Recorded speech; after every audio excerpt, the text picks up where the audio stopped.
Time now for the Educated Retirement Show with your host, Jay Kaplan. Jay discusses reverse mortgages and can answer your questions at 951-922-3532. Call lines are open at 951-922-3532. And now, here's Jay.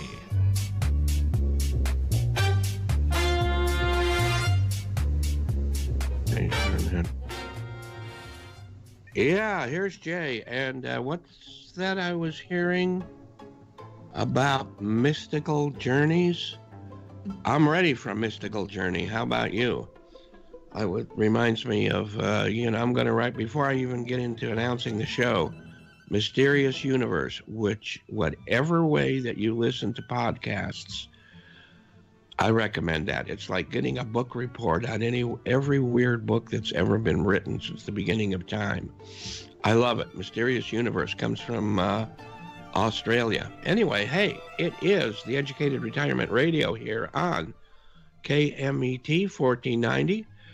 And, I haven't had much of a voice for a couple of times here, and it sounds really weird to me, too, but so be it. So we're going to contemplate retirement and how to best prepare for retirement and how to best stay happily repaired. How do you like that? Prepared for retirement. So today we're going to be joined by Daryl McCants, who can speak to us about principles of real estate. I don't know if you remember, he was on several months ago, and he really got deep into not appraisals themselves, but how to really tell what an appraised value or what a value should be on a property. And I believe today we're going to dig into more alternative type housing, like manufactured housing. And I'm not just talking about mobile homes. I'm talking about all kinds of things that are alternative to bones or sticks. So when it comes to housing, so give me a call, email me, or visit www.drheckham.com, drhecm.com for home equity conversion mortgage, or for those of you that like to be a little more formal, www.theeducatedretirementradio.com, or make it easy, just email me, bestloantoday@gmail.com, bestloantoday@gmail.com, and you have a second, take a look at the website. About halfway down, you'll see the trigger or the link to the YouTube channel where we've got all these shows. We have little snippets that I think could be interesting or funny. We have my part separated from the more serious parts, and the more serious parts with the guests are also separated, but those music and there are other things are taken out. So remember, ask me for a free look at what might work for you. And again, simple reason, the cost is nothing. The time is whatever you want. And we'll be fast, we'll be easy, we'll review, and remember, knowledge is power. And that translates to 866-955-2233. 966-955-2233. And I will always respect your information. I will not keep bugging you or give it to anybody else. So hang on, because today we're going to be there when Grace Kelly gave Marty an Eskimo Pie. And I don't know, maybe Sean, did you know that John Belushi did record a single? And you can find it on YouTube. And what does Stompin' at the Savoy have in common with X-Files? So I'm not retired. I need a lot of guests to help us with our answers because I need questions first, and that's what you're here for. 866-955-2233. Call me right now, and I probably won't answer because I'm on the radio right now, or at least I tell myself I am. Do I have a day job? Well, you're not asking, you're hoping. And yes, I do. I'm a loan officer at a place called the Loan Source, and my NMLS number is 384-565, Department of Real Estate, 792-630. And, call me. We don't need to talk about just business. So we do believe in changing the status quo. Families and people need to be active, not reactive, and help us expand our network and yours too. So what is today? The last couple of weeks, it wasn't much of anything. So we had to take it upon ourselves here at the Educated Retirement to give that day a name. And Sean was able to take it to Washington, D.C., because he's a member of the cabinet and was able to put it on the calendar. But today is National Beer Can Appreciation Day. It's not Beer Appreciation Day, but maybe we don't need a day for that. It's Beer Can Appreciation Day, and that is a collectible. So the first can, though, I'm talking about beer can, not a restroom type can, 1935. And Sean, do you remember what a church key is? No, can't say I do. Wow. I'd like to say wow, but that's cool. It's okay. Time moves on. That was like a can opener. People carried them on their keychains with their other keys. And anyway, yeah, you'd poke a hole in the can so that you could drink it. And in 1963, the first pull tap was invented. And in 1975, the stay tab was invented, so we no longer swallowed the tab from the can. After the fifth or sixth can, nobody kept track of those little thingies, the tops. So they can be very, very valuable. And, it's advertising. Advertising paraphernalia can be very, very very, very expensive. As you probably know, if you've ever watched American Pickers, like I do, and, things like that. And we talked about, I was on Ron Siegel's show on ESPN yesterday, and we talked about beer cans for just this reason. And, of course, now with craft beer coming around, the artwork on those cans and labels, it's kind of like wine now. So it's very, very popular. That helps. It helps the collectability. And it's also, and this is a good one, and we didn't go over this with Ron because, like he says, he and I have both, we've both conquered anorexia very well. Eskimo Pie Day. So a guy by the name of Kristen Kent Nelson invented that for all of us who could never decide between ice cream and chocolate. And of course, there's the more inexpensive variety. And I wish I had some to show you. I don't. I ate them all. Would be like a Klondike bar. So let me go look for some Klondike bars. And in the meantime, let's take a little break so you can have one too. So hang on.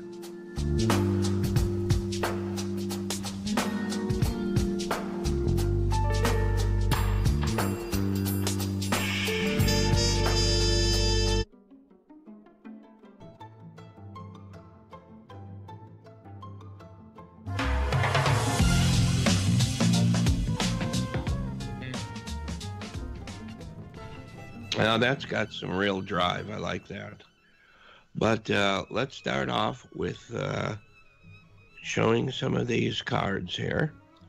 There I am for how to get a hold of me. One way. And then, hold on, don't go away. There's another way. And I think we've mentioned that a few times. We'll make a visual out of it. Some of us are more visual than others. Some of us take up more room, and I guess that's what makes me visual. But, all right. Welcome back, Educated Retirement, on your home planet, KMET, the Mighty Met, 1490 AM radio. And once again, real quick, call me, 866-955-2233, 866-955-2233, or just bestloantoday@gmail. Why should you call me, contact me, email me? Because you really do, I hate to say you need, but we all need to know more about the choices that we really have and how to protect what you've spent a great deal of your lifetime collecting or putting together. So I have a team of experts that can and will help you, me, and everybody else. So please, let's put them all to use. Call me and I can direct you to anyone who you've heard on this show or others. So let's get back to people's birthdays here. And again, sorry for the voice, which changes every minute now. It has for about a month, but I'm told that's the way it goes these days with these illnesses. Ernest Borgnine was popped out in 1917, and he flew away in 2012. Let's drink to him. That's good. So when he returned home from the Navy, he was told, you always like getting in front of people and making a fool of yourself. Why don't you give acting a try? 10 years later, Grace Kelly handed him an Oscar for Best Actor for the film Marty. So at the time, he was the oldest recipient of that award. And of course, now this is where I got to get very serious here, okay? Hang on now. Okay. Very good. I got to hold it on, though, because, you know, when you go into hyperspace, sometimes you just don't have a lot of control over your hat. So he made his believe it or not, Ernest Borgnine, winner for Marty, Best Actor in a Drama.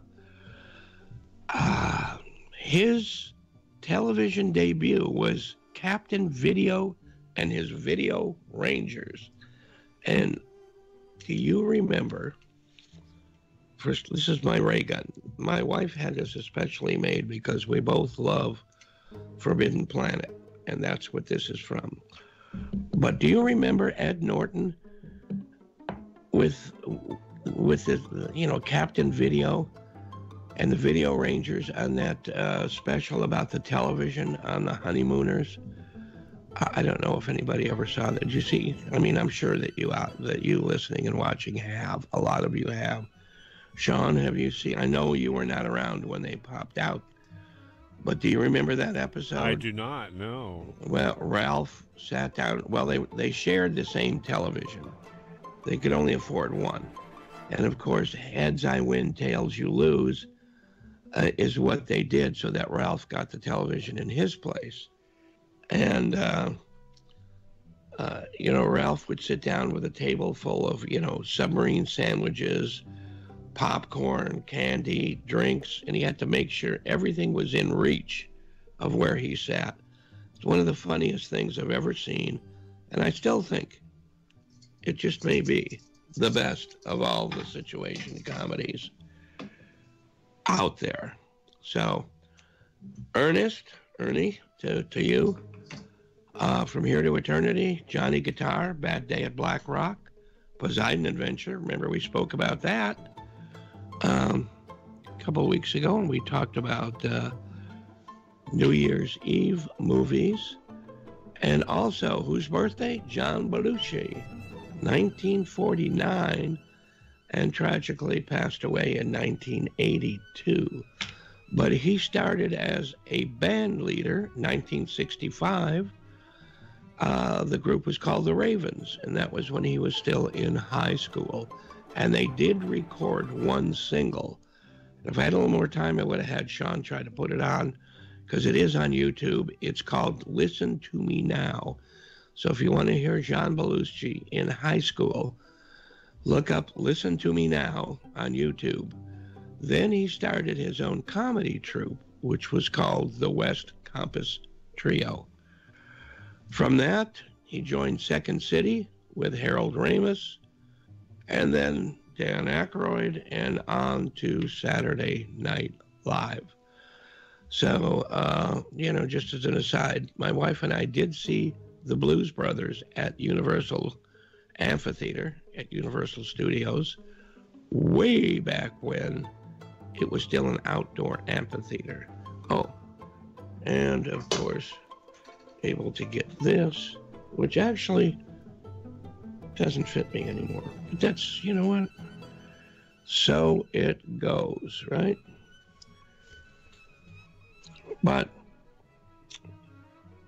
of course, he was in the Blues Brothers, Animal House, 1941, Neighbors, Continental Divide, and things like that. And since it's getting later, and, you know, we have a second half where we don't have any breaks, so we bunch the breaks up front here. And then, so go look for John Belushi. Only take you a minute, and I'll meet you right back here in 2 more minutes.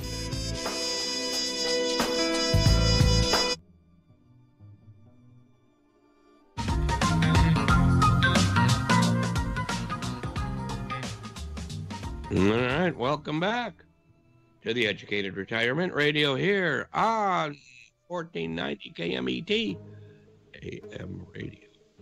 What happened this day in history? Well, we can look back at it and say, this is the day you called me. Okay?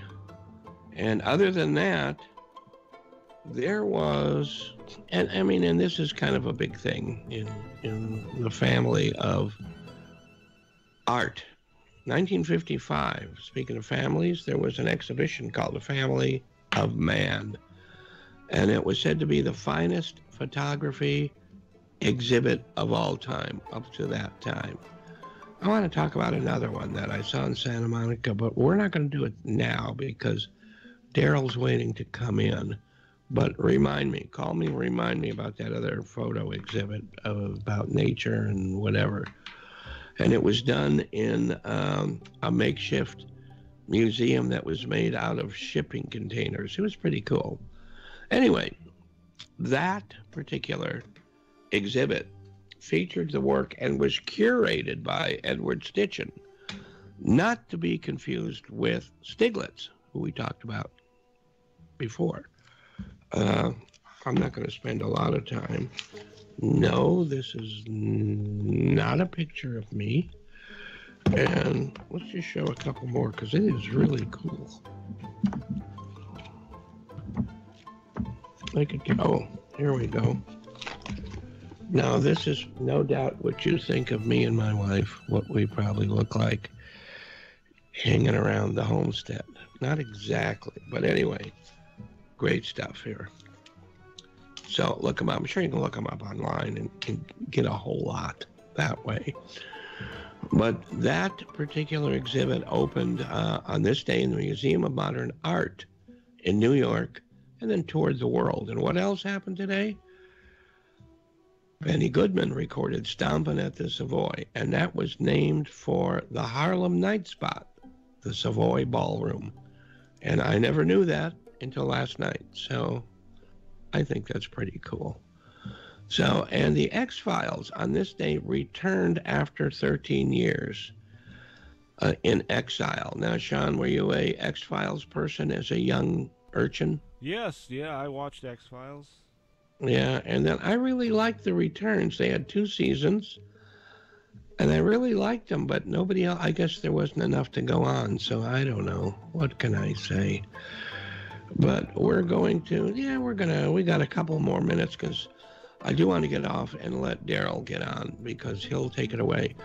But, you know, I'm going to go right over to my blog where I have a lot of things that a lot of people write. And I'm just going to read you a couple of things that are in the success story area. And, you know, I often hear that people think the reverse mortgage is only for those with an immediate need on their current home. And while this is one reason to obtain a reverse mortgage, and yeah, if you're having a problem, let's fix it. But needs-based or improving your cash flow is a much better not a better reason, it's another reason. And needs, okay, what is needs? To me, need doesn't just mean you're short of money. Need means you need to have something in place just in case. You need to be prepared.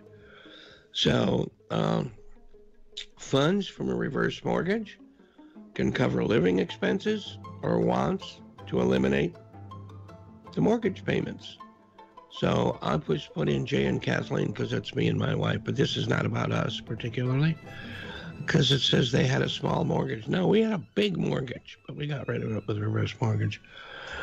Remaining on their home, it was difficult to make monthly payments, so they obtained a reverse mortgage to eliminate the payments. These are just examples, people. There were remaining proceeds, as there usually are, that they left in a line of credit for future use. And they're still paying their property taxes and insurance. And in my case, I still sometimes pay principal and interest also, because every single penny that you put in goes into your line of credit. Kind of works exactly like a credit card, except you're in charge, you, of what the balance is and what the availability is.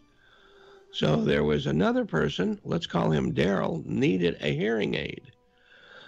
And we should ask Daryl when he comes on. Maybe that's why he talks as much as I do. Anyway, Daryl needs a hearing aid, but couldn't afford it with his Social Security benefits. I mean, those are $3,000 to $6,000. Rather than taking money from his savings, he obtained a reverse mortgage. He also used some of the money to put new siding on his home. Now, you don't want to take money from your savings if you can help it, because that's just money that's gone.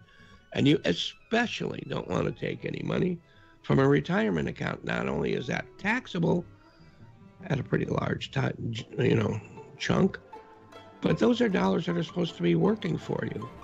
And speaking of working for you, let's get our man Daryl to work for us.